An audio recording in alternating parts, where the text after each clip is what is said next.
আসসালামু আলাইকুম। প্রিয় ওয়ালাইকুম দর্শক, আসসালাম আপনা রহমতুল্লাহি। আপনাদেরকে গতকালকে যেমনটি ঘোষণা দিয়েছিলাম, সেই ঘোষণায় আমি কারো নাম বলিনি আজকে কে লাইভে আসবে। তারপরেও আপনারা আ Facebook, YouTube যত জায়গায় আমি পোস্ট করেছি, সব জায়গায় মনে করেছেন যে এ মেজর ডালিম নামে আমরা যাকে চিনি, লেফটেন্যান্ট কর্নেল ডালিম বীর উত্তম। তিনি আমাদের সাথে উপস্থিত আছেন। আমি এই আপনারা সারা দেশের মানুষ যে অধীর আগ্রহ নিয়ে অপেক্ষা করছেন, আমি আপনাদের এই এ আগ্রহের সেই সময়টা আর বাড়াতে দিতে চাই না। আমাদের আ এই জাতির সূর্য সন্তান, যিনি আপনারা ২০২৪ সালের স্বাধীনতা দেখেছেন, ১৯৭৫ সালের যে স্বাধীনতা, সেই স্বাধীনতা এনে দিয়েছিলেন আপনারা যে মানুষটিকে দেখছেন, সেই মানুষটি জনাব মেজর ডালিম। আমি আপনাকে মেজর ডালিম বলেই চিনি, কারণ আপনার জীবনের সবচেয়ে যে পুণ্যের কাজটি করেছিলেন সেটা মেজর ডালিম হিসেবেই করেছিলেন। যে কারণে আপনাকে আমরা মেজর ডালিম হিসেবেই ডাকতে স্বাচ্ছন্দ্য বোধ করি। আপনি জাতিকে অ্যাড্রেস করতে পারেন। ধন্যবাদ ইলিয়াস। আজ অনেক বছর পর দেশবাসীকে আমার তরফ থেকে, বিশেষ করে নতুন প্রজন্মের ছাত্র জনতা যারা ফ্যাসিবাদ বিরোধী আন্দোলনে আংশিক বিজয় অর্জন করেছেন, তাদেরকে আমি অভিনন্দন জানাই, সাথে লাল সালাম জানাচ্ছি। তবে বিপ্লব একটা সমাজে, যে কোনো রাষ্ট্রে একটি চলমান প্রক্রিয়া। সেই অর্থে তাদের বিজয় কিন্তু এখনো পুরোপুরিভাবে অর্জিত হয়নি। তার জন্য আরো সংগ্রামের প্রয়োজন। পুরোপুরিভাবে অর্জন করার পর তাদের এমন একটা অবস্থানে থাকতে হবে যেখান থেকে তারা নীতি নির্ধারণ করতে পারবে। তাদের যে ইচ্ছা, চাহিদা, প্রত্যাশা, যার সাথে জনগণের প্রত্যাশা চাহিদা মিল রয়েছে, সেটা বাস্তবায়ন করার দায়িত্বটাও কিন্তু তাদের নিজেদেরই করতে হবে। তাদের দায়িত্ব অন্য কোনো মানুষ এসে করে দেবে না। সে যত বড় স্কলারই হোক, যতগুলি মেডেলের অধিকারী হোক, আমার দীর্ঘ জীবনের অভিজ্ঞতা বলে যে বিপ্লবী যে লক্ষ্য থাকে, সেই লক্ষ্য একমাত্র বিপ্লবীরাই সাধন করতে পারে, অর্জন করতে পারে। সেই জন্য তোমাদেরকে এখনই ঘুমিয়ে পড়ার সময় ঘুমিয়ে পড়লে চলবে না, সজাগ থাকতে হবে। আগামী দিনে যত কঠিন সংগ্রামই হোক, সেই সংগ্রামে আল্লাহর উপর ভরসা করে তোমাদের যুদ্ধে ময়দানে পাথরের মতো, ইস্পাতের মতো লৌহ কঠিন প্রত্যয় নিয়ে দাঁড়াতে হবে যে আমরা এই সংগ্রামে জিতবই, বিপ্লবকে সফল করব, এবং জনগণ এবং তোমাদের যে আশা আকাঙ্ক্ষা, একটা সুখী সমৃদ্ধ বাংলাদেশ গড়ে তোলা। এই ভারতীয় সম্প্রসারণবাদী হিন্দুত্ববাদী ভারত, যার কবজায় আমরা প্রায় চলে গিয়েছি, সেই অবস্থান থেকে সেই ৭১ মতো আরেকটি স্বাধীনতা আমাদের অর্জন করতে হবে। তা না হলে তোমাদের বিপ্লব ব্যর্থতাই পর্যবেসিত। আমি এর বেশি কিছু আর বলতে চাই না। স্যার, আমি সরাসরি মানুষ এই ৫০ বছর যে প্রশ্নটা আপনাকে করার জন্য অপেক্ষায় আছে আমি মনে করি। ৭৫ কেন হয়েছিল স্যার? ইলিয়াস, 75-এ তোমার কি বয়স ছিল আমি জানি না, তবে আমার জন্ম হয় নাই স্যার। হ্যাঁ, তবে 75-এ যে মুজিব মুজিব 70-এর ইলেকশনের সময় 72-এর আগে, মানে 71-এর মুক্তি সংগ্রাম শুরু হওয়ার আগে ছিল, তার চরিত্র ছিল এক ভিন্ন প্রকৃতি। তিনি বাঙালি জাতীয়তাবাদের সংগ্রামে যথেষ্ট অবদান রেখেছেন। কিন্তু স্বাধীনতা যখন পাকিস্তান আর্মি 25-26 রাতে মানে বাঙালিদের উপর, নিরীহ বাঙালিদের উপর শেখ সন্ত্রাসবাদ, অ্যাট্রোসিটি বলো, জেনোসাইড বলো, চালালো, এবং যাতে লক্ষ লক্ষ হাজার হাজার শিশু, নারী, পুরুষ প্রাণ হারালো, ছাত্র জনতা কোনো কারণ ছাড়া। তারপর তখন সেই অবস্থায় আমাদের দেশের তথাকথিত বড় বড় জাতীয় নেতারা বিভিন্ন দলে, তাদেরকে কিন্তু কাউকে খুঁজে পাওয়া গেল না। তারা তখন তাদের নিজেদের জীবন বাঁচিয়ে যার যার মতো জায়গায় চলে গেলেন। মুজিব স্বয়ং পাকিস্তান আর্মির কাছে ধরা দিলেন এবং তাদের সাথে একটা বন্দোবস্ত করে তার পরিবারের ভরণ পোষণের দায়িত্ব আর্মির হাতে তুলে দিয়ে তিনি পাকিস্তানে পাড়ি জমান। ডাক্তার কামাল হোসেনের সঙ্গে, যিনি ছিল major via media between Mujib and the army junta. তখন সেই দিশাহারা মানুষ বুঝতে পারছিল না বাংলাদেশে যে তারা কি করবে, তারা কোথায় যাবে, কিভাবে নিজের প্রাণ বাঁচাবে। সেই সময় চিটাগাঙ্গে থেকে ভেসে আসলো মেজর জিয়ার স্বাধীনতার ডাক।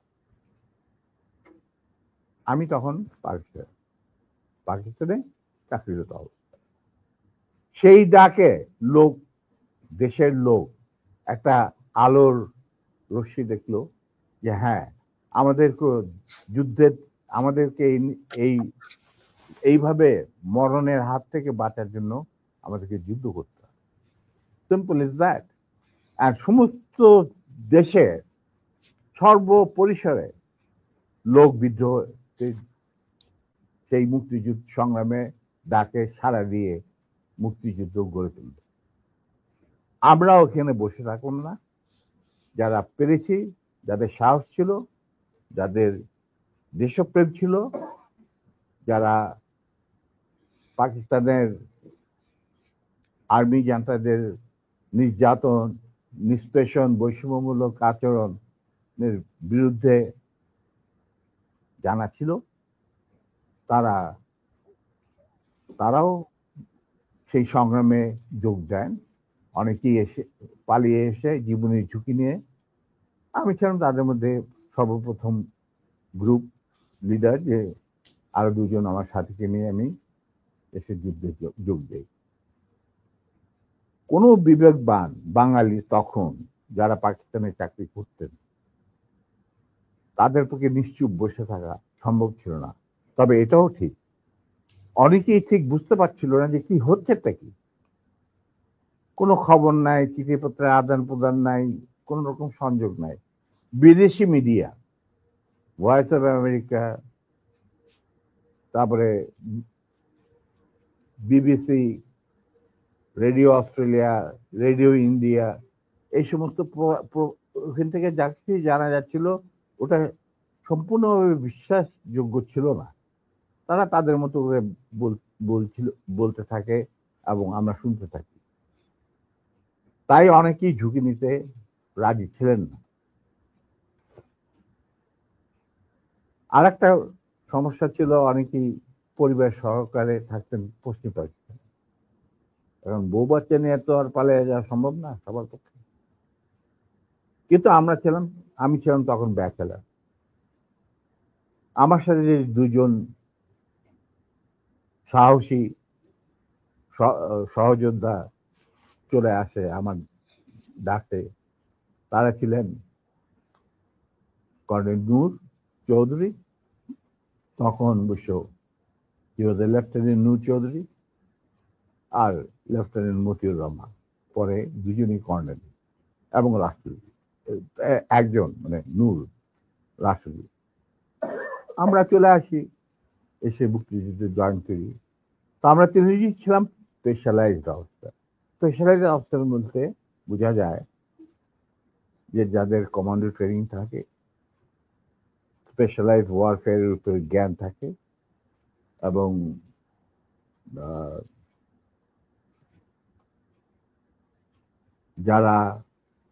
যাদের ইন্টেলিজেন্স অপারেশন কিভাবে বিশ্বজুড়ে চলে সে সম্পর্কে জ্ঞানে তারা অভিজ্ঞতা সঞ্চয় করেন বিভিন্ন কোর্সের মাধ্যমে। তা আমরা ছিলাম তিনজনই সেই ধরনের অফিসার। তাই আমরা জীবনের ঝুঁকি নিয়ে আল্লাহর নাম নিয়ে বেরিয়ে পড়ি এবং অতি সহজেই দিল্লি পর্যন্ত পৌঁছতে। এবং সেখানে আমাদেরকে রিসিভ করা হয় সাউথ ব্লকে, মানে প্রাইম মিনিস্টারের অফিসে শ্রীমতী ইন্দিরা গান্ধী, র প্রধান founding father general Ruban Singh, DP Dhar, মুখ্য সচিব প্রাইম মিনিস্টারের and incharge of Bangladesh affair, এনারা আমাদেরকে রিসিভ করে। তারপর অনেক আলাপ আলোচনা,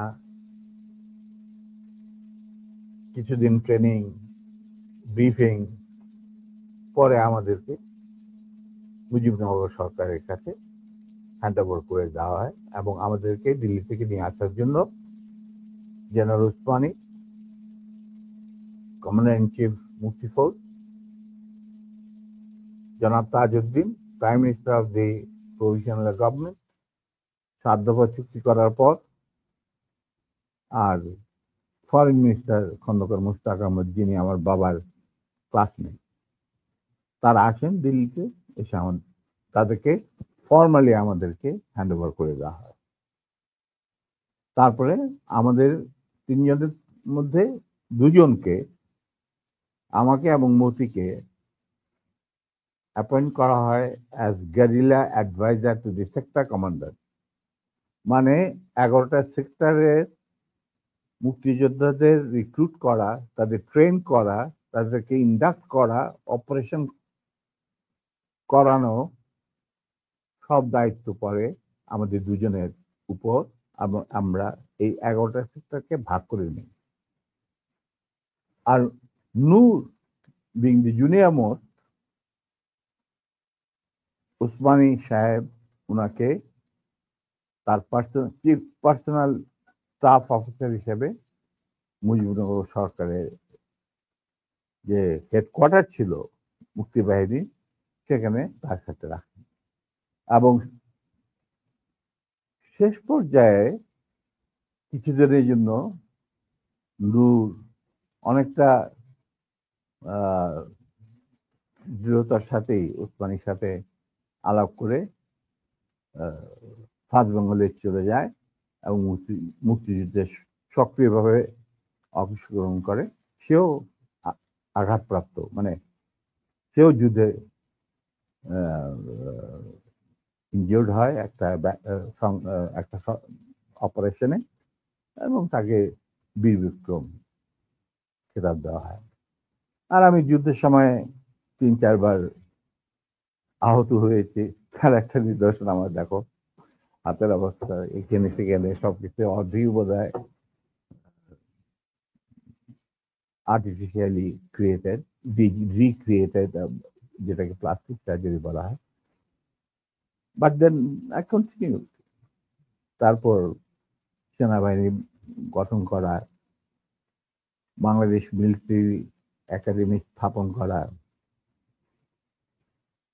পিটি স্কুল মানে ফিজিক্যাল ট্রেনিং স্কুল স্থাপন করা, সিলেটে ওয়েপন অ্যান্ড ট্যাকটিক্স শেখার স্কুল স্থাপন করার সব দায়িত্ব আমরা পালন করি। এর সাথে সাথে চলে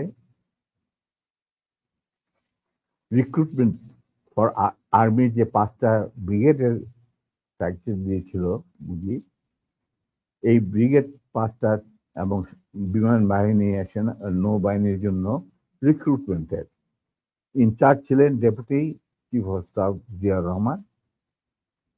যদিও তিনি সিনিয়র ছিলেন, তাকে তো বানায়নি চিফ, তাকে তো অ্যাজ এ কর্নেল বের করে দিতে চাইছিল, কিন্তু পারেনি, আমাদের জন্যই পারেনি। আচ্ছা, যাই হোক, ওনার স্টাফ অফিসার হিসেবে দায়িত্ব পড়ে আমার উপর। আর আমি একাই আমার অন্যান্য সহযোদ্ধা কমান্ডারদের লিস্ট ওরা পাঠিয়ে যেত। আমি প্রায় 25,000 প্রাক্তন মুক্তিযোদ্ধা যারা আমাদের আন্ডারে চাকরি করেছে, মানে যুদ্ধ করেছে, তাদেরকে আমি আর্মিতে, এয়ারফোর্সে, মানে ডিফেন্স ফোর্সে, নেভি ইনক্লুডেড, নিয়োগ রিক্রুট করি। তারপর চাকরি করতে থাকি, চাকরি চলতে থাকে। এই হচ্ছে আমাদের স্বাধীনতা সংগ্রামের ছোট্ট সিনপসিস।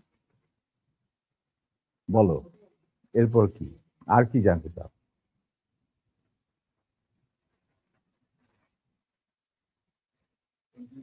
দুঃখিত, না, এরপরের যেই আমার মূল প্রশ্নটা ছিল যে কোন পরিস্থিতিতে 75-এর 15ই আগস্ট হলো?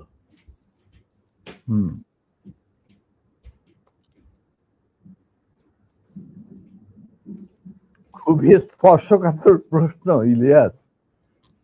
নিজের বাদ্য নিজে বাজানো অনেক সময় ঠিক হয় না, কিন্তু তুমি যখন প্রশ্ন করেই বসলে, তখন একটা ছোট্ট জবাব দেব। স্যার, এই এই আমার ইউটিউব চ্যানেলে আমি আজকে প্রায় 5 বছর হলো ভিডিও লাইভ করি, প্যাকেজ দেই।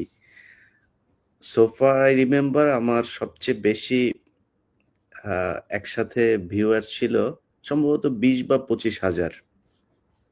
আমি মাত্র খেয়াল করলাম এই মুহূর্তে 1,70,000 মানুষ এট এ টাইমে ওয়াচিং আওয়ার ভিডিওস। এটা তো তোমার, the credit goes to you. No, credit goes to you, man. Goes to you. Well, I'm just মানে well, যা কিছু হয় আল্লাহর ইচ্ছায় হয়। আমি একজন আমি এই জন্যই বললাম যে আপনার নিজের ঢোল আপনি যেটা মানে বাজানোর কথা বলছেন, আপনি তো বাজান নাই, 50 বছর চুপ ছিলেন। যেই স্বাধীনতা আপনারা এনে দিয়ে গিয়েছেন, সেই স্বাধীনতা না আসলে তো আজকের শেখ হাসিনা যে অবস্থায় দেশকে নিয়ে গিয়েছিল, সেই 75-এর পরে আর হয়তো 2-1 বছর লাগতো শেখ মুজিবের সেখানে নিয়ে যেতে। তো আমাদেরকে এই যে উদ্ধার করে দিয়ে গিয়েছেন, এই কৃতজ্ঞতা বোধটা বাঙালি জাতির নেই, যে কারণে আজকে মেজর শরীফুল হক ডালিম বাংলাদেশের মাটিতে নেই। অথচ আপনাদেরকে সর্বোচ্চ সম্মাননা দিয়ে আমাদের দেশে রাখা দরকার ছিল, সেই সম্মানটুকু আমরা দেখাতে পারি নাই বলেই মাঝে মধ্যেই আবার 2024 আসে। তো আপনি ওইটা নিয়ে আমার মনে হয় দেরি তো অবশ্যই হয়েছে, কিন্তু আমাদের জানা উচিত। এই জাতি, প্রতিটা মানুষ জানতে চায় কি হয়েছিল 75-এর 15ই আগস্ট। প্রথম কথাটা হচ্ছে যে 15ই আগস্ট কিন্তু কোনো বিচ্ছিন্ন ঘটনা না। এটা সূত্রপাত হয় মুক্তিযুদ্ধ চলাকালীন অবস্থায়। আমরা বুঝতে পেরেছিলাম যে বাংলাদেশের মুক্তিযুদ্ধটা অ্যাকচুয়ালি কাদের ইন্টারেস্টে হচ্ছে। এটাকে আমাদের ইন্টারেস্টে হচ্ছে যে আমরা আমাদের দেশ যুদ্ধ করে স্বাধীন করব, নাকি এটার পেছনে অন্য কোনো উদ্দেশ্য কাজ করছে। যখন 7 দফাতে চুক্তি করে নজরুল ইসলাম আর তাজউদ্দিনকে পারমিশন দেওয়া হলো to establish provisional government in Calcutta, এই 7টা ক্লজ পড়ে সাইন করার পর, দস্তখত করার পরে নজরুল ইসলাম সাহেব ফিট হয়ে পড়ে গিয়েছিলেন। যে এটা তো একদম একটা দাস খর, যে আমরা ক্রমান্বয়ে ভারতের একটা করদ রাজ্য, তারপরে একটা অঙ্গরাজ্য হিসেবে অঙ্গরাজ্যে পরিণত হবে বাংলাদেশ, হবু বাংলাদেশ। আর ওই joint declaration between Usmani and general Manekshaw joint command establish করার পর কথা ছিল যে general Usmani on behalf of Bangladesh government will invite General Manekshaw to come and be present as an auxiliary force commander, সহায়ক শক্তির commanding chief হিসাবে in the surrender ceremony, but the instrument will be signed by the Mukti Fauj commander in chief, who was General Usmani, Colonel Usmani. কিন্তু সেটা হতে দেওয়া হলো না। 16ই ডিসেম্বরে যে সারেন্ডার সেরেমনি হলো রেস করতে, সেখানে পরিষ্কার বাংলাদেশের জনগণ দেখতে পেল যে পাকিস্তান আর্মি সারেন্ডার করছে ভারতীয় সেনাবাহিনীর কাছে, এবং সেখানে সাইন করছেন আরোরা ভারতীয় বাহিনীর পক্ষে, আর ওদিকে নিয়াজি পাকিস্তানি আর্মির পক্ষে। সেখানে মুক্তিযোদ্ধারা কোথায়? আমরা পড়ে থাকলাম ঝাড়ুদার হিসাবে ইন্ডিয়ান আর্মির রাস্তা পরিষ্কার করে দেওয়ার কাজে, বনে বাজারে। আমাদের কি কোনো শহরগঞ্জে ঢোকার পারমিশন দিল না মুজিব সরকার, মানে তাজউদ্দিনের সরকার, আওয়ামী লীগ সরকার। সেই অবস্থায় কি প্রমাণিত, এটা এই ঘটনায় কি প্রমাণিত হলো? ইন্ডিয়া প্রমাণ করলো সারা বিশ্বে যে বাংলাদেশের জনগণ নিজেরা যুদ্ধ করে দেশ স্বাধীন করেনি। বাংলাদেশ নামক একটি রাষ্ট্র প্রিমেচুরলি জন্ম দেওয়া হয়েছে as an outcome of Indo-Pakistan war, যেখানে ইন্ডিয়া জিতেছে। এইটা হলো ইতিহাসের শুরু। তারপর মুজিবকে যখন ছাড়া হলো, সে তো কিছুই জানতো না যে দেশ স্বাধীন হয়েছে, কোনো মুক্তি ফৌজ বলে কিছু ছিল, হাজার হাজার লোক দেশচ্যুত হয়েছে, প্রাণ হারিয়েছে, কি জানতো। সে তাকে যখন ছেড়ে দেওয়া হলো, তখন ইন্দিরা গান্ধী তাকে পাকিস্তানে ফোন করে বলল যে, ফোন করলো মুজিব, ফোন করে বলল যে আমি দেশে ফিরে যাচ্ছি। তখন ইন্দিরা গান্ধী যাওয়ার আগে আপনার সাথে দেখা করে আমি আপনাকে কৃতজ্ঞতা জানতে চাই। তো তখন ইন্দিরা গান্ধী বলল, কৃতজ্ঞতা তো জানাবেন, আপনি ফোন না করলে আমি আপনাকে ফোন করতাম, আপনাকে ঢাকায় সরাসরি আপনি যাবেন না, আপনি নয়াদিল্লি হয়ে যেতে হবে। মুজিব সেটাই করলেন, তিনি চলে গেলেন নয়াদিল্লি, লন্ডন হয়ে। সেখানে কি হলো, যেই 7 দফা চুক্তিতে সাইন করার পর প্রবাসী সরকার গঠন করেছিল তাজউদ্দিন আর নজরুল ইসলাম, সেই আওয়ামী লীগ বাংলাদেশে ক্ষমতা গ্রহণ করলো সারেন্ডারের পর। ওই 7 দফা ভিত্তিতে, এবং সেই 7 দফাতে মুজিব স্বাক্ষর দেওয়ার পর ফিরে গিয়ে তিনি ক্ষমতা নিজে হাতে নিয়ে নিলেন। তাজউদ্দিনকে বলল, তাজউদ্দিন তুমি প্রাইম মিনিস্টার থাকবা না, আমি হোম প্রাইম মিনিস্টার। তারপর কি হলো, কোনো নির্বাচন নাই, কিছু নাই। ওই 70-এর নির্বাচনের সুবাদে তারা ইন্ডিয়ার 4 স্তম্ভ ডুপ্লিকেট বাংলাদেশে ইম্পোর্ট করে তার উপরে একটা সংগঠন বানানো, হুবহু এক।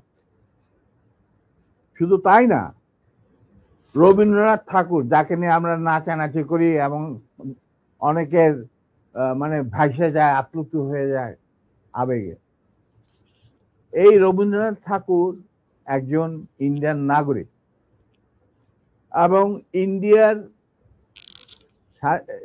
জাতীয় সঙ্গীতের রচয়িতা। আমাদের দেশে তার চেয়েও প্রতিভাবান কবি কাজী নজরুল থাকা সত্ত্বেও আমরা সেই ভারতীয় নাগরিকের একটা গানকে আমাদের জাতির উপরে চাপিয়ে দেওয়া হলো জাতীয় সঙ্গীত। পৃথিবীর ইতিহাসে এমন কোন নজির আর দ্বিতীয়টা আছে বলে আমি মনে করি না।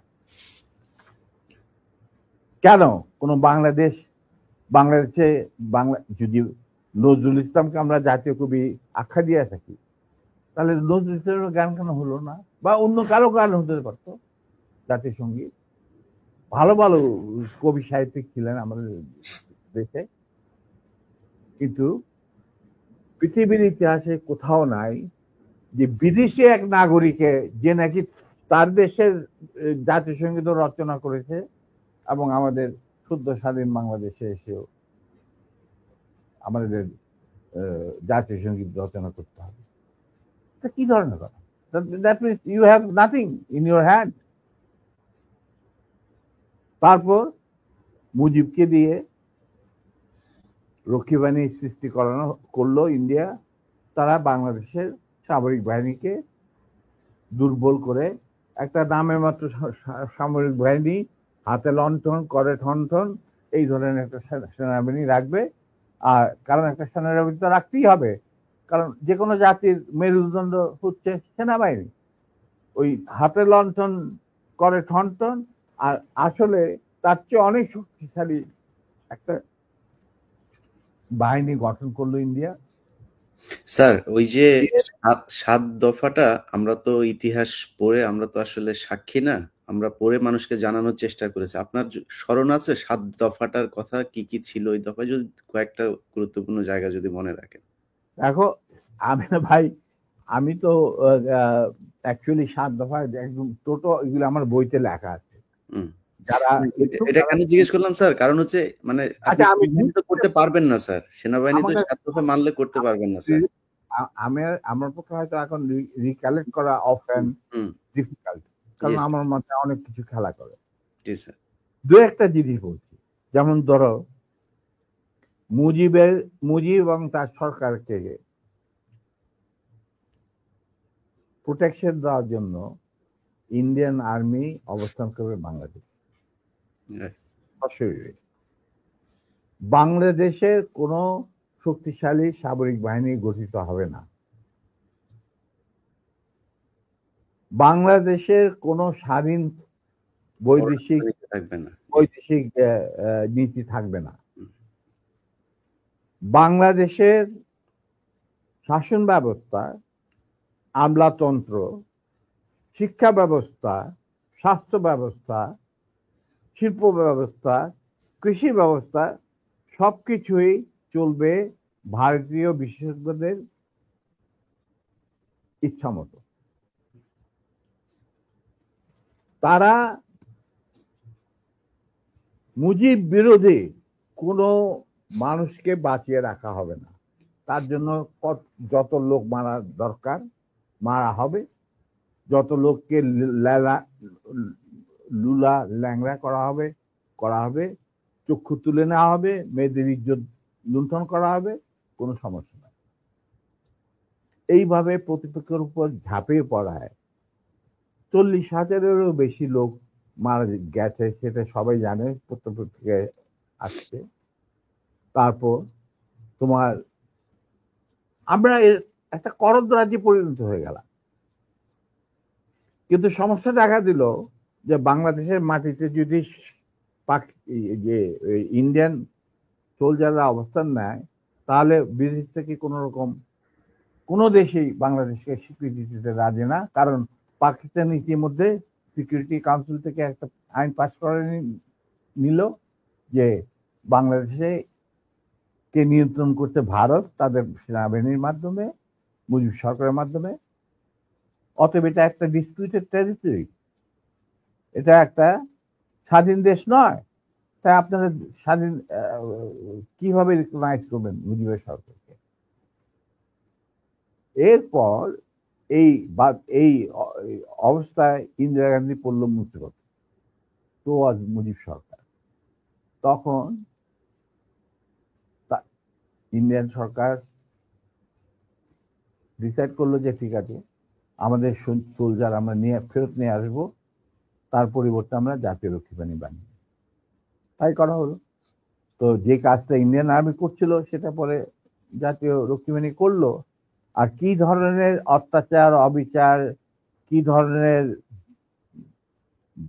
মানে হত্যাযজ্ঞ, গুম খুন এবং অনাচার অবিচার মুজিব সরকার করছিল, সেটা খতিয়ান তুমি আমার কি ভালো জানবে। অনেকে এই বিষয়ে লিখেছেন, সাহসী যারা তারা লিখে গেছেন, আমিও কিছুটা লিখেছি। সেখানেই শেষ হলো না। তারপর দেখা গেল যে সেই সুতিগার থেকে মুজিব কায়েম করলেন একদলীয় এক ন্যায়তত্ত্ব স্বৈরাচার শাসন বাকশাল, এবং নিজেকে তিনি আজীবন রাষ্ট্রপতি হিসেবে ঘোষণা দেবেন সিদ্ধান্ত না হলো। এই বাকশালের মেম্বার সবাই, সেই বাকশাল করার পর মুজিবের শক্তি বেড়ে গেল, তার নিষ্ঠুরতা এমন অসহনীয় পর্যায়ে চলে গেল, ইলিয়াস লুটপাট, মার ধর, চোরাচালান, নকল টাকা ছাপানো ভারত থেকে, এই সমস্ত মানে একটা আমাদের মনে অস্তিত্বই এমন অবস্থায় গিয়ে থাকলো যে মানুষ একদিন মুজিবের জন্য দোয়া করেছিল যে আল্লাহ আমাদের এই মুজিব আমাদের চোখের মনি, আমাদের বাঁচাবে, দেশকে স্বাধীন করবে, বাঙালিদের ন্যায্য অধিকার আদায় করবে। সেই মুজিবের জন্য লোকজন আল্লাহর কাছে দোয়া চাচ্ছিল যে আল্লাহ আমাদের আজাদ দাও, নমরুদের হাত থেকে আজাদ দাও, আমরা শেষ মরে যাচ্ছি, সব কোথাও কোনো কেউ নেই প্রতিবাদ করা। এটা তো আমরা যারা সেনাবাহিনীতে তখন ছিলাম, যারা দেশপ্রেমী যোদ্ধা, তারা ঠিক মেনে নিতে পারেনি। যেভাবে তারা মেনে নিতে পারেনি পাকিস্তানের জান্তাদের অবিচার এবং দুরাচার। এরই পরিপ্রেক্ষিতে তাদের নেতৃত্বে সংগঠিত হয় একটা সেনা বিপ্লব। অনেকে বলে মুজিবকে মারা হলো কেন? মুজিব তো মারা যায় নাই, মুজিব নিহত হয়েছে একটা সেনা অভ্যুত্থানে ঘটাকালে। সেনা অভ্যুত্থান তো আর খালে যাতে মার্বেল খেলে না, ওখানে দুই পক্ষ থেকেই গোলাগুলি হয় এবং হতাহত হয় দুই পক্ষে। যেমন মুজিবের পক্ষের কিছু লোক মারা গেল, সেভাবে বিপ্লবীদের সেনা অভ্যুত্থানকারী বিপ্লবীদের তরফ থেকে কিছু লোক প্রাণ হারায়। এটাই বাস্তবতা। কিন্তু তারা বিজয়ী হয়ে গেল, বিপ্লবীরা বিজয়ী হলো, তারা ক্ষমতা তাদের নিজের হাতে নিয়ে নিল। স্বতঃস্ফূর্ত ভাবে ইলিয়াস, ঘোষণাটা অবশ্য আমি দিয়েছিলাম, স্বতঃস্ফূর্ত ভাবে মুজিবের সেই মৃত্যুর খবর জানার পর আর বাকশালের পতনের খবর জানার পর লাখো লাখো লোক, মানে দেশের রাস্তা ঘাট, গঞ্জ, শহর, বন্দর, নগর, গ্রাম, সবাই আনন্দ মিছিল বের করলো। আমরা তো এই সমস্ত লোকজনকে ডেকে নিয়ে আসিনি, স্বতঃস্ফূর্তভাবে লোকজন। আর যে সমস্ত রাজনৈতিক নেতা বা দলগুলো আন্ডারগ্রাউন্ড ছিল, তারাও জনসমর্থন নিয়ে রাস্তায় চলে আসে। এইভাবেই জনস্বীকৃতি পেয়েছিল 15ই আগস্টে 32 সামরিক অভ্যুত্থান, এবং পরবর্তীতে খালেদ মোশাররফের প্রতিক্রিয়াশীল কুচক্রীদের কুদেতার বিরুদ্ধে ঘটা 7 নভেম্বরের সিপাহী জনতার বিপ্লব। এগুলো সব একই সূত্রে গাথা। তো আমি বলবো যে আমাদের ফার্স্ট রিপাবলিক ছিল ফ্রান্স রেভলিউশনের পরিপ্রেক্ষিতে বলছি, ফার্স্ট রিপাবলিক ছিল 71 মুক্তিযুদ্ধ, তারই ধারাবাহিকতায় হয়েছে 75 আগস্ট বিপ্লব, তারই ধারাবাহিকায় থার্ড রিপাবলিক হয়েছে 1924 সালের ছাত্র জনতার গণ অভ্যুত্থান। এখন যেহেতু আমি বলেছি যে সম্পূর্ণ বিজয় আমাদের এখনো অর্জিত হয়নি, চলমান বিপ্লবের গতিধারায় সংগঠিত হবে চতুর্থ রিপাবলিক, মানে চতুর্থ বিপ্লব। আমি এবং আমার সাথী ভাইরা যারা এখনো বেঁচে আছেন, যে অবস্থাতেই আছেন, আমরা যদি আমাদের বর্তমান প্রজন্মের বিপ্লবীদের, ছাত্র জনতা, তাদের বিপ্লবী কাণ্ডে কোন রকম অবদান রাখতে পারি, আমাদের নিজস্ব অভিজ্ঞতা, যোগাযোগ থেকে, তাহলে আমরা সেটা করতে প্রস্তুত, পিছপা হব না ইনশাআল্লাহ। এবং আমরা তাদেরকে শ্রদ্ধা, সালাম এবং বিপ্লবী সালাম সাথে মন থেকে দোয়া করছি যে তাদের বিপ্লব যাতে ব্যর্থ না হয়, তারা যাতে বিজয় সংগঠিত করে, বিজয় অর্জন করে, তারা যাতে একটা সুখী, সমৃদ্ধ, শক্তিশালী বাংলাদেশ গড়ে তুলে তাকে দুর্জয় ঘাঁটি হিসেবে স্থাপিত করতে পারে। এই আমার বক্তব্য। আচ্ছা, আমার চাওয়ার কিছু নাই স্যার। কিন্তু একটা কোশ্চেন, ধরেন আপনি যে বিপ্লবের কথা বললেন, ধরেন 24-এর বিপ্লবের যারা নেতৃত্ব দিয়েছে তারাও আমার এখানে কথা বলেছেন। আপনার লাইভে এই মুহূর্তে 4.5 লাখ মানুষ দেখছে, এবং আমি কমেন্টগুলো পড়ছিলাম, আমি বোঝার চেষ্টা করছিলাম যে আসলে কি। আমার মনে হয় এ পর্যন্ত কয়েক লাখ কমেন্টের মধ্যে বোধহয় 10টা কমেন্ট পড়েছে আপনাকে গালি দিয়েছে বা আমাকে গালি দিয়েছে। এত জনপ্রিয় একজন মানুষ, আপনি দেশ থেকে চলে যেতে হলো কেন স্যার? সেই কাহিনীতে এই মুহূর্তে যাওয়া ঠিক হবে কি? মাফ করে দিয়েছি। জিয়া রহমান আমাদেরই একজন ছিলেন। আচ্ছা, তুমি ফ্র্যাঙ্ক উইথ, উনি কোরআন শপথ নিয়ে আমাদের সাথে কাজ করতে রাজি ছিলেন, কিন্তু পরবর্তী পর্যায়ে তিনি তার নিয়ত থেকে সরে আসেন। তার জন্য তো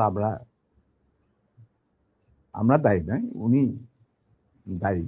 এবং যদি ভালো করে থাকেন, সেটা প্রাপ্য তিনি হয়তো পেয়েছেন। যদি খারাপ করে থাকেন, সেটা আমাদের সাথে না চলায় যদি তার কিছু খারাপ হয়ে থাকে, তার জন্য তো আমরা দায়ী নেই। তবে হ্যাঁ, একটা সময়ে আমি যখন চীনে ছিলাম রাষ্ট্রদূত,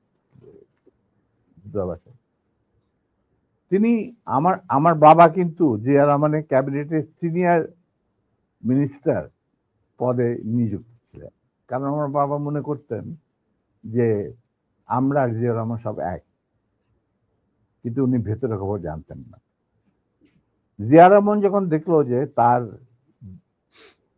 তিনি সেনা পরিষদের প্রায় 4,000 লোককে মেরে ফেলেছেন তার ক্ষমতাকে কুক্ষিগত করার জন্য, আমরা তারপরে যখন তিনি দেখলেন যে তার অবস্থা খুব খারাপ, ভেতরের খবরটা সাধারণ জনগণ দেখে না, সাধারণ জনগণ দেখছে জিয়া রহমান সানগ্লাস, রেবন, গঞ্জি, কাঁধে কোদাল বসে আছেন, এই সমস্ত। কিন্তু ভেতরে যে কি হচ্ছিল আসল ক্ষমতা কেন্দ্রে, সেই সম্পর্কে সাধারণ জনগণ জানারও কোনো স্কোপ ছিল না, তারা জানতেন না। সেখানে তার অবস্থা ছিল নরবলে, কারণ ওখানে তিনি ডিভাইড এন্ড রুল নীতি প্রয়োগ করেছিলেন, যেটা খুবই মারাত্মক একটা হুমকি ছিল তার জন্য, তিনি হয়তো বুঝতে পারেন নাই। তিনি যখন রাষ্ট্রীয় সফরে আসেন, আমার বাবাকে deputy head of the delegation করে নিয়ে আসলেন এবং আমাকে বললেন যে let us forget and forgive, তোমরা আমাদের পাশে দাঁড়া। আমরা বললাম স্যার এটা আপনার পক্ষে, আপনার বললেন আমি কৃতার্থ, কিন্তু আমার মনে হয় আমাদের পক্ষে সেটা সম্ভব, কারণ এর জন্য সম্ভব না, আপনি আমাদের সহকর্মীদের রক্তে যে রক্তক্ষরণ ঘটিয়েছেন, সেই রক্ত মারিয়ে আপনার পাশে যদি গিয়ে দাঁড়াই, প্রথম গুলিটা আমাকে যেতে হবে মুনাফেক হিসাবে, তার আমি আপনাকে বাঁচাবো বা আমরাই বা আপনাকে বাঁচাবো, সে রাস্তা তো আপনি বন্ধ করে দিয়েছেন স্যার। এটা কত সালে স্যার? এটা যে জিয়া রহমান কোন সালে গিয়েছিল মনে হয় 81, 76 না 77, সামথিং লাইক দ্যাট। ওই যে ওনার একটাই রাষ্ট্রীয় সফর ছিল চীনে, এটা তুমি দেখে নিতে পারো, আমার বইতে লেখা আছে সব। আচ্ছা 77 বলে। এবং তার সাথে যে আমার কি ডায়ালগ হয়েছে 1 to 1, যেটা মধ্যে আর কেউ উপস্থিত ছিল না, পাশের ঘরে অবশ্য বেগম সাহেবা ছিলেন। আচ্ছা স্যার, আরেকটা জিনিস পরিষ্কার হয়েছে স্যার, আপনি কি একটা বলছিলেন যে কোরআন শপথ করা হয়েছিল, মানে কি হয়েছে?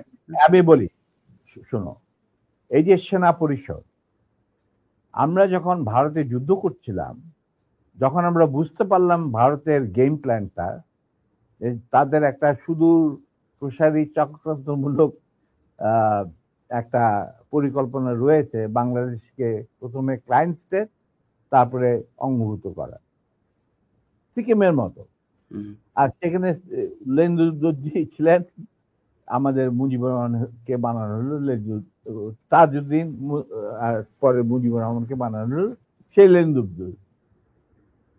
এটা যখন আমরা বুঝতে পারলাম, তখন সমমনা কমান্ডার যারা পলিটিক্যালি কনসিয়াস ছিল ছাত্র জীবনে ধরো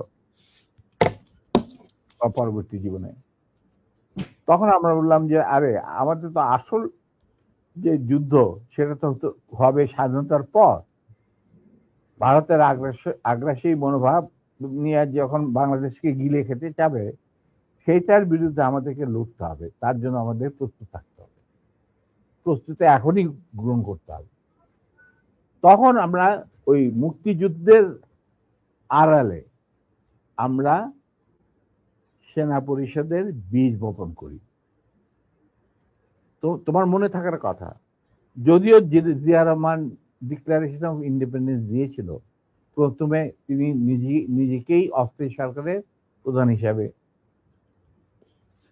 দাবি করেছিলেন, মানে ভাষণে বলেছিলেন। পরে ইন্ডিয়ার চাপে উনি থেকে বদলে যে মুজিবুর রহমানের ইনস্ট্রাকশনে আমি এই ঘোষণা দিলাম স্বাধীনতা। এরপরেও কিন্তু তার প্রতি ইন্ডিয়ান সরকার বা আওয়ামী লীগ সরকার কখনোই আস্থা রাখতে পারে নাই।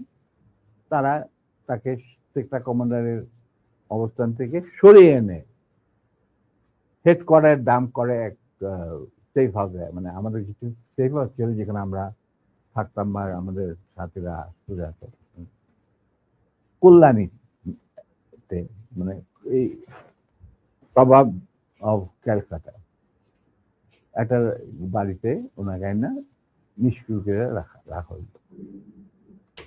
তখন আই ওয়াজ দ্য ওনলি, কেউ জিয়া রহমানের আশেপাশে যায় না, কারণ উনি ভারতের চক্ষুষু, উনি আওয়ামী লীগের চক্ষুষু, তো কে যাবে ওনার সাথে দেখা করতে?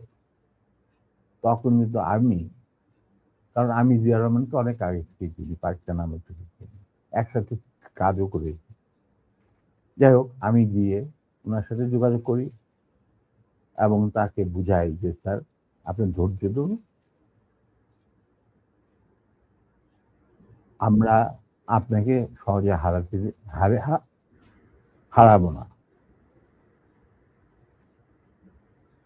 তখন আস্তে আস্তে আমরা তাকে বলি যে আপনি এরকম আসল উদ্দেশ্য যে ভারতের, সেটাকে বানচাল করার জন্য এখন থেকে আমরা প্রস্তুতি নিচ্ছি। আপনি কি আমাদের সাথে থাকবেন কি থাকবেন না, সেটা আমাদের তরফ থেকে আমাকে পাঠানো হয়েছে জানার জন্য, কারণ আমি আপনার কাছে সবচেয়ে ক্লোজ ছিলাম পাকিস্তান আর্মি, সবাই জানে। আচ্ছা, উনি বললেন কি তোমাদের কর্মসূচি? তখন আমি তাকে আমাদের কর্মসূচি দিলাম, যেটা 25 বছরের একটা কর্মসূচি ছিল। ইলিয়া, তুমি যদি এই কর্মসূচিটা পড়ে, এই কর্মসূচিটা আমরা তৈরি করেছিলাম বিভিন্ন সেক্টরের মুক্তিযোদ্ধা এবং অন্যান্য সাধারণ জনগণের আশা আকাঙ্ক্ষার পরিপ্রেক্ষিতে। সে কর্মসূচিটা পড়ার পর উনি এটাকে মেনে নেন। তো আমি বললাম যে স্যার, আমাদের সমস্যাটা হচ্ছে আমরা সবাই প্রায় সমবয়সী, আমাদের একজন সিনিয়র অফিসার দরকার যাকে আমরা ট্রাস্ট করতে পারি, তাকে আমরা কেন্দ্র করে এগিয়ে যেতে চাই এই সেনা পরিষদের কর্মসূচি বাস্তবায়নের জন্য। স্বাধীনতার পর, স্বাধীনতা যুদ্ধ তো করবোই, স্বাধীনতার পর এই কর্মসূচি আমরা বাস্তবায়ন করব অন্যান্য সমমনা দেশপ্রেমিকদের সঙ্গে নিয়ে। তখন উনি এটা খুব কেয়ারফুলি আমাদের কর্মসূচি পড়লেন।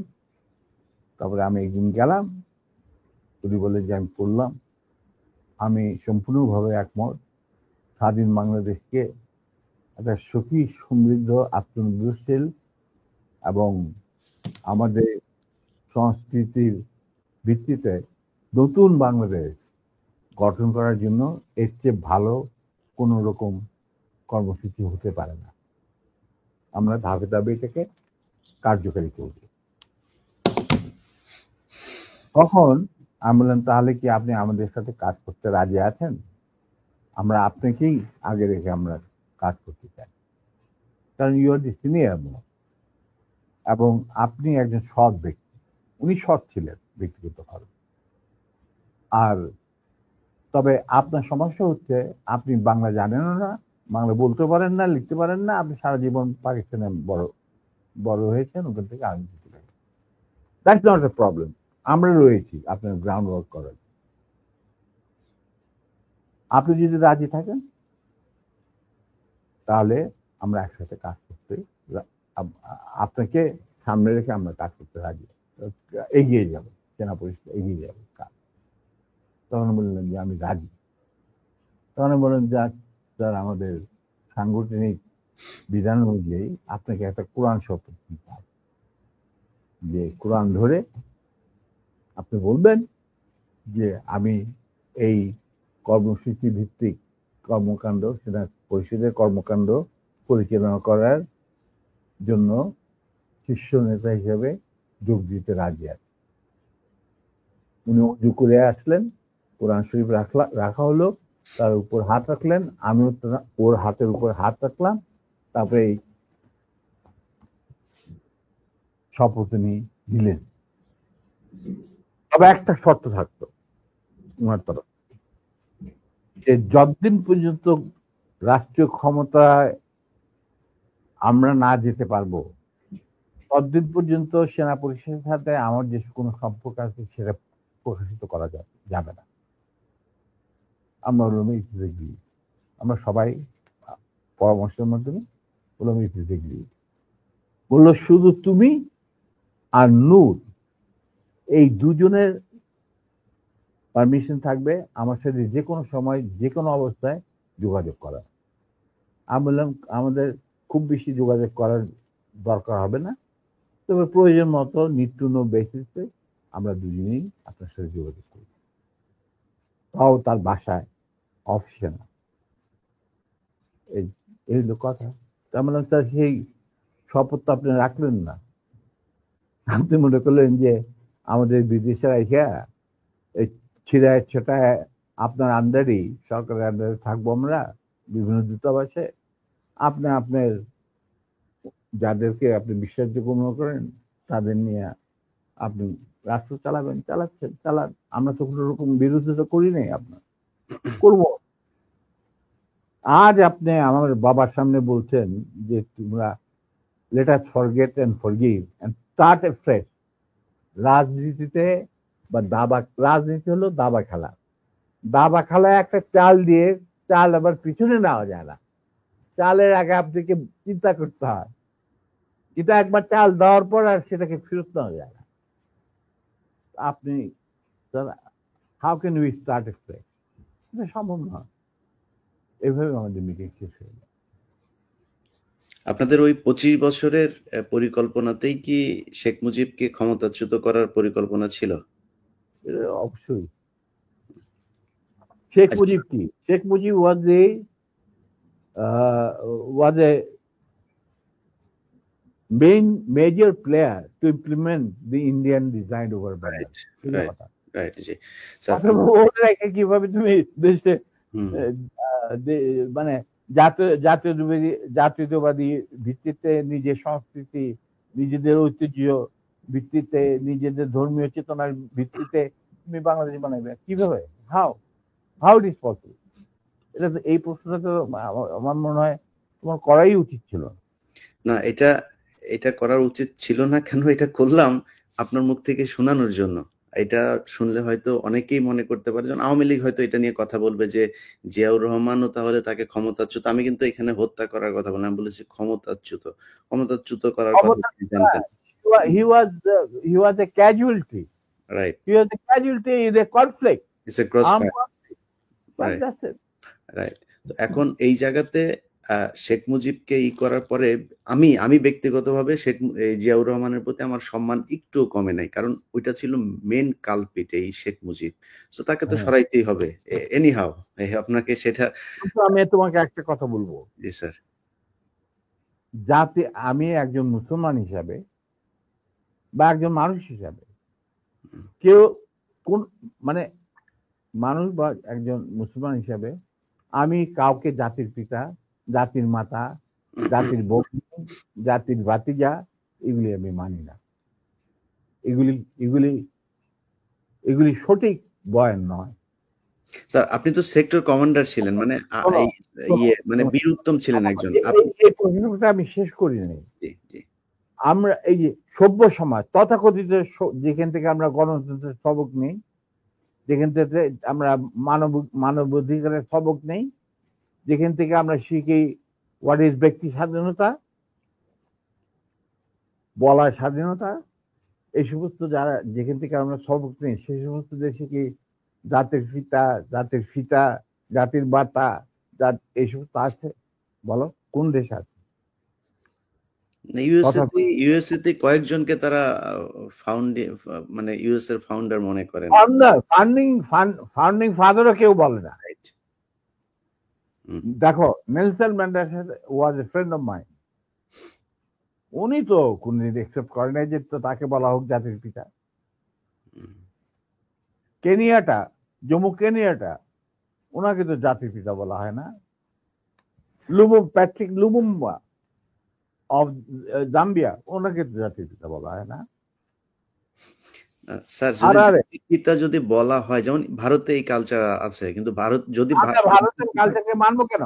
না, যদি মানা হয় সেই ক্ষেত্রে স্যার মোহাম্মদ আলী জিন্নাহ বাংলাদেশের জাতির পিতা হবে, কারণ সে দুই জাতি তত্ত্বের ভিত্তিতে দুই রাষ্ট্র গঠন করে দিয়ে গেছে। আর মোহাম্মদ আলী জিন্নাহ কোনোদিনই বলছি স্যার, যদি হয়, যদি তারা করতেই চায়, তো তাহলে সে হবে। শোনো, জি sir. I am very straight. কারণ আমার দাদা দাদা নানারা সব ছিলেন ইয়ারট্রাক ফ্রম দি আলিগড়। তারাই প্রতিষ্ঠা করতে মুসলিম লীগ নওয়াজ শরীফুল্লাহ সাহেবের নেতৃত্বে। I come from a political family. My father was the GS of Dhaka University. ঠিক আছে? Now, he became the leader of the youth and student front of Muslim League. ওনারাই বিলেত থেকে নিয়ে আসছিল জিন্নাকে টু প্রোভাইড লিডারশিপ।